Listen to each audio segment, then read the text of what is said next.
São Paulo perto de acertar a contratação de Thiago Mendes, Gabriel, mas tem um porém. Vamos falar aí sobre isso. Tem muita informação pra gente falar sobre o jogo da próxima segunda-feira contra o Novo Horizontino. Jogador sendo emprestado.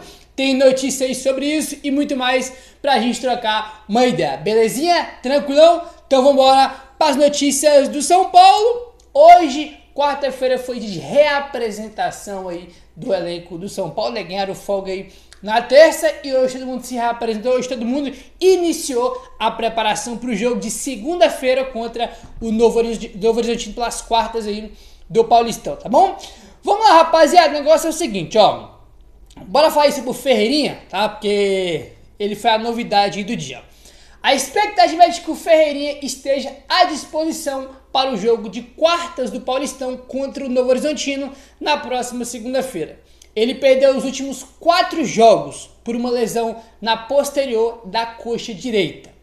Além dele, outro jogador integrado ao elenco foi o volante Negrutti, que voltou de férias após o título da Copinha e agora faz parte do elenco principal. Sem o Pablo Maia, ainda à espera de Luiz Gustavo, que só deve estar pronto numa eventual semifinal. O técnico Luiz Belgia ganha uma nova opção no meio.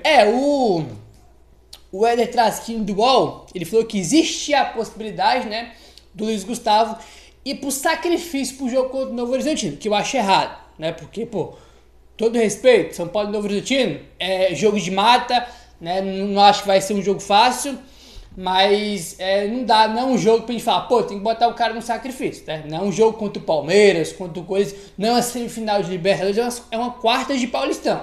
Não dá pra querer botar o cara no sacrifício no jogo dele, né?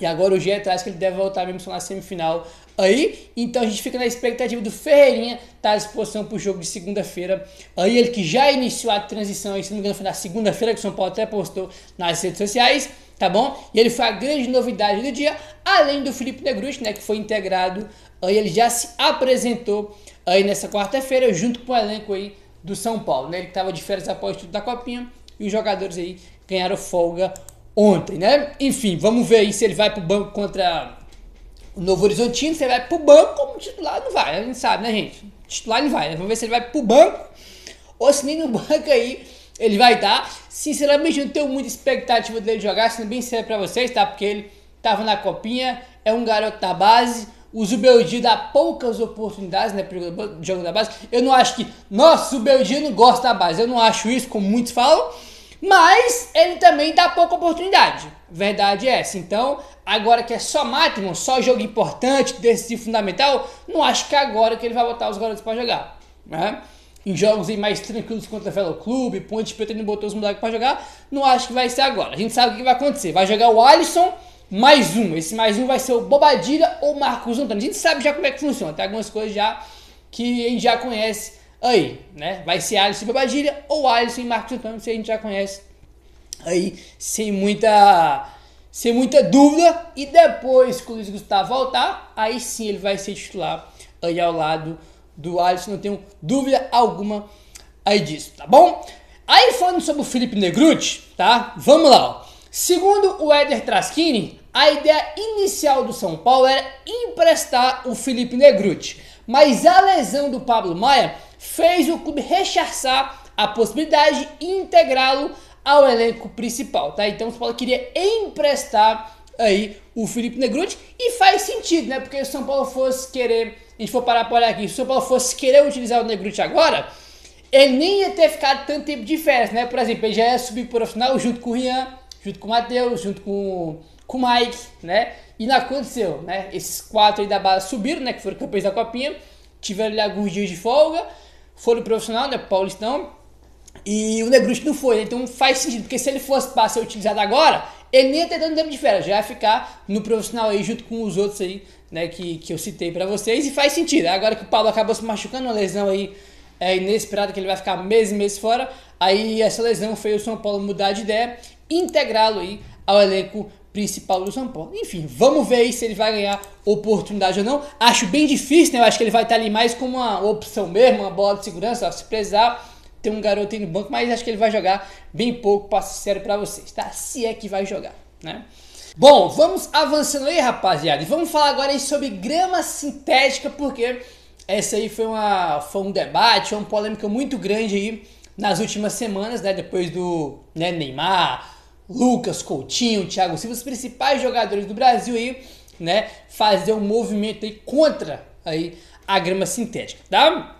O presidente da CBF, Edinaldo Rodrigues, comentou a manifestação dos jogadores de alguns clubes da Série A contra o gramado sintético no futebol brasileiro. Segundo Edinaldo, a discussão deve ser feita pelos clubes e o ambiente para isso será o Conselho Técnico da Série A, que deve acontecer no dia 12 de março, tá? Então no dia 12 de março vai ter aí o Conselho Técnico da CBF e vai ser discutido isso aí, tá?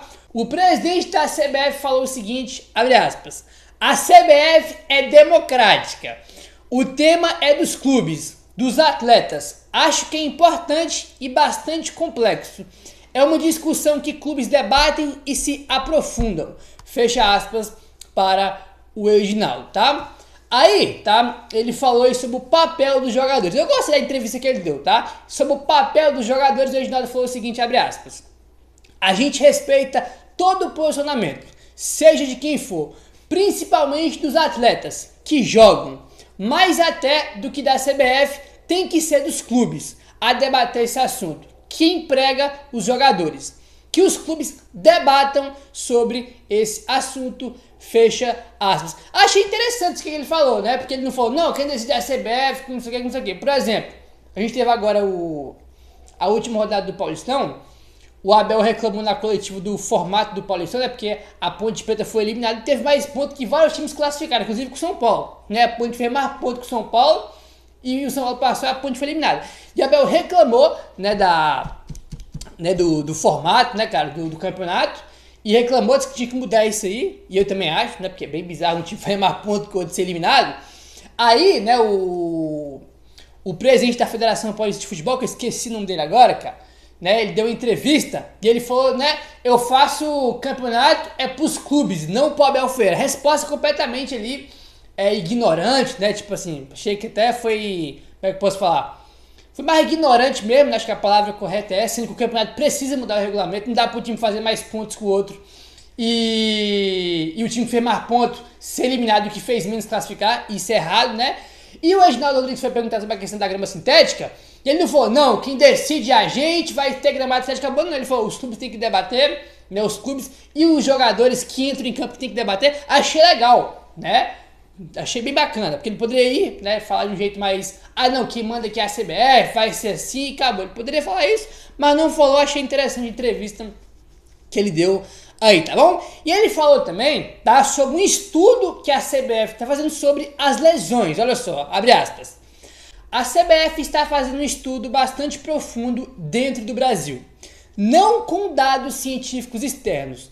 No dia 12, o presidente da comissão médica da CBF vai apresentar para os clubes e aos atletas, fecha aspas, né? Então tem essa questão, né?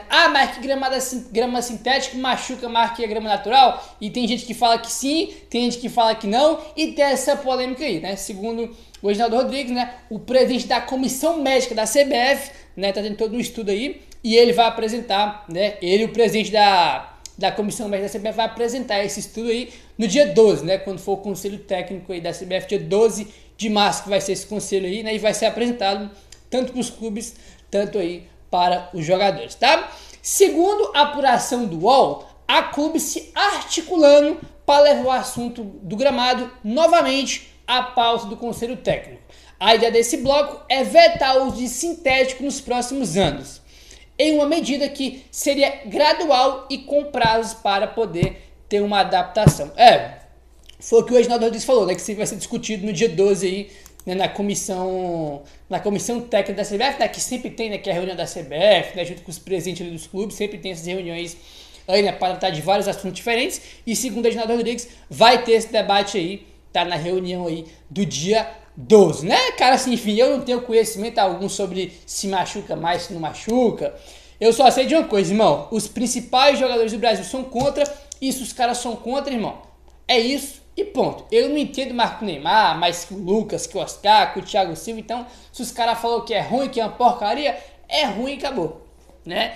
E acho que a gente chegou no nível, rapaz, é que é o seguinte, mano, os caras que jogam, tá, são contra o gramado sintético. E ponto final, tá? Não é o presidente, tá? Não é tal clube que não quer jogar. Os caras estão reclamando, estão fazendo um movimento, né? Então, isso aí também é bastante importante, né? Porque os caras que jogam são contra, irmão, entendeu? Então, acho bastante importante esse movimento aí, tá bom? Meu parceiro, vamos avançando aí. E o negócio é o seguinte, rapaziada. Vamos falar sobre o Thiago Mendes. Comentar no tema do Thiago Mendes, que tá uma loucura esse negócio do Thiago Mendes de novo, tá? Segundo o Globoesporte.com, o Thiago Mendes pode reforçar o São Paulo ainda nesta janela, que encerra na próxima sexta-feira. O meio-campista de 32 anos tem contrato com o Al Rayyan do Catar até o dia 30 de junho, mas tem conversas para ser liberado antes deste período. Há grandes chances de um acerto, segundo uma fonte ligada ao jogador e ouvida pelo GE. Vamos lá. O GE trouxe a informação, tá? De que há grande chance, tá? De um acerto aí. Isso o GE escutou de uma fonte ligada ao jogador, tá? Ao jogador, tá? Pessoas ali que estão próximo do Thiago Mendes que falou isso pro GE, que há grande chance dele conseguir essa liberação pra vir jogar no São Paulo, tá? Eu tô falando isso por quê? Porque o GE fez essa matéria e logo depois o Belmonte, que é diretor de futebol do São Paulo, desmentiu, olha só. Ao Globoesporte.com, após a publicação desta reportagem, o diretor de futebol, Carlos Belmonte, disse que o São Paulo não tem negociação em andamento.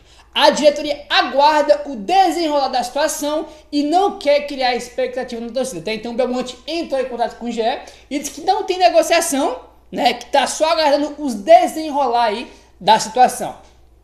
Tá? Por que eu falei que isso é importante? Porque, né, a informação que o GE trouxe foi de uma pessoa próxima ao Thiago Mendes, que há grande chance aí, né, dele ser liberado e assinar aí com o São Paulo, tá? Então tem esses dois pontos. O Belmonte falou que não tem nada, né, que tá só aguardando aí, né, se eles vão conseguir a liberação ou não, mas que não tem negociação, tá? Aí o que acontece? Outro ponto importante que o GE traz, que eu achei bastante interessante, ó.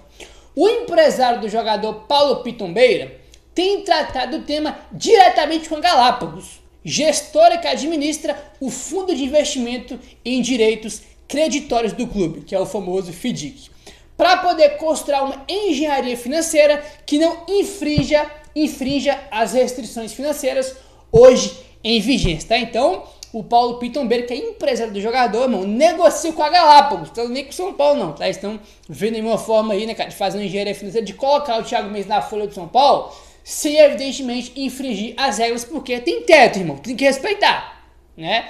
Tem ali um tanto que tu pode gastar na folha e o que não pode passar. É daqui, irmão, não pode passar mais daqui. E o Paulo Pitombeira, que é empresário do Thiago Mendes, está negociando aí juntamente com a Galápagos, tá? Porque o São Paulo não pode simplesmente, né? Ah, vou pagar 700 mil, 1 bilhão, não sei quanto pro Thiago Mendes. Não pode, amigão. Só pode pagar o que dá pra pagar aqui na folha e acabou. Entendeu? Então o FDIC agora tem que respeitar aí o teto de gasto que tem com o FDIC. Não pode sair gastando o que quiser, não, né? Então, segundo o GE, o Paulo Pitombeira negocia diretamente com a Galápagos, que eu acho interessante, né? Porque o clube que não paga direito de imagem, né? Compra jogador do Grêmio e não paga, tu fica sempre desconfiado. Pô, será que os caras vão conseguir pagar? Será que os caras vão trazer o Thiago Mendes dentro da nossa realidade? Dentro do que pode pagar? Ou será que os caras vão dar F pro FDIC que vai trazer o jogador? Essa é uma preocupação, né? E a gente sabe muito bem que esses caras não são confiáveis, né? Da diretoria do São Paulo. Né? Fala uma coisa, faz outra, né? Não cumpre com os compromissos que tem que ser pago. Então a gente sempre tem dúvida em relação à diretoria do São Paulo por motivos óbvios, né? Então tá a informação que o GE trouxe, né? Segundo a pessoa ligada ao jogador, tem grande chance aí dele conseguir a liberação e vir pro São Paulo, né? E o Belmonte falou que não tem negociação, tá só aguardando aí o desenrolar dessa situação aí, né? Enfim, vamos aguardar, tá bom? Lembrando que tem até sexta-feira, né, que fecha a janela. E sexta-feira também é o último dia para você inscrever, né, jogadores aí na fase de mata do Paulistão, tá? Sexta-feira aí, tá bem? Tá bom? O André Silva deu entrevista pro GE e falou aí sobre o Caleri, como é jogar ao lado dele, abre aspas pro André Silva. Eu e o Caleri, às vezes, conversamos sobre isso. Eu percebo tanto nele quanto em mim que quando a oportunidade surge, a gente fica muito feliz em poder jogar juntos. E esperamos ter mais oportunidades. Temos uma relação muito bacana, dei assistência para ele, ele deu assistência para mim. o nosso posicionamento depende muito da jogada. Às vezes ele fica mais parado, eu consigo fazer o papel de correr um pouco mais. Às vezes eu posso ficar mais parado e ele fazer o facão. Ele não é um centroavante de se acomodar muito na área. Dentro de campo, a gente vai se ajustando, mas também não posso dar muitos detalhes. Senão, os adversários descobrem, fecha aspas para o André Silva aí, em entrevista ao GE, falando sobre jogar junto com o Caleri. Cara, esse negócio aqui é o que eu já falei já 1 milhão de vezes. Os melhores jogos do André Silva pelo São Paulo foi quando ele chegou e ele estava jogando junto com o Caleri. Muitas vezes ele jogava ali como segundo atacante atrás do Caleri, já jogou no lado direito, no lado esquerdo. É só você pegar os primeiros jogos dele pelo São Paulo. Só você pegar, por exemplo, a estreia do Zubeldia contra o Barcelona de Guayaquil, lá no Equador, né, a gente venceu por 2-0. Ele jogou muito bem aquele jogo, o André Silva. O Caleri fez gol e o André jogou muito bem aquela partida. Teve um jogo também contra o Atlético Goianiense, que o São Paulo venceu por 3-0, que ele também jogou muito bem, deu assistência pro Caleri. Então acho que é um jogador, o André Silva, que ele pode ajudar a gente muito mais, não só dentro da área como centroavante, mas também jogando com o Caleri, os dois jogando juntos. E isso a gente vê pouco isso. A gente viu muito no começo do Zubeldia no São Paulo, mas depois se perdeu aí um pouco. Então acho que seria interessante o Zubeldia testar mais vezes aí o André Silva jogando muito com o Caleri, né? O André Silva tá na baita fase, artilheiro do São Paulo no ano, né? Ele é reserva e eu artilheiro do São Paulo no ano, tá vendo uma grande fase aí o André Silva, e eu sempre gostei bastante dele, cara. Gosto muito aí dele. Meu parceiro, dá aquela moralzinha, se inscreve no canal, deixando seu like, valeu, tamo junto e saudações tricolores.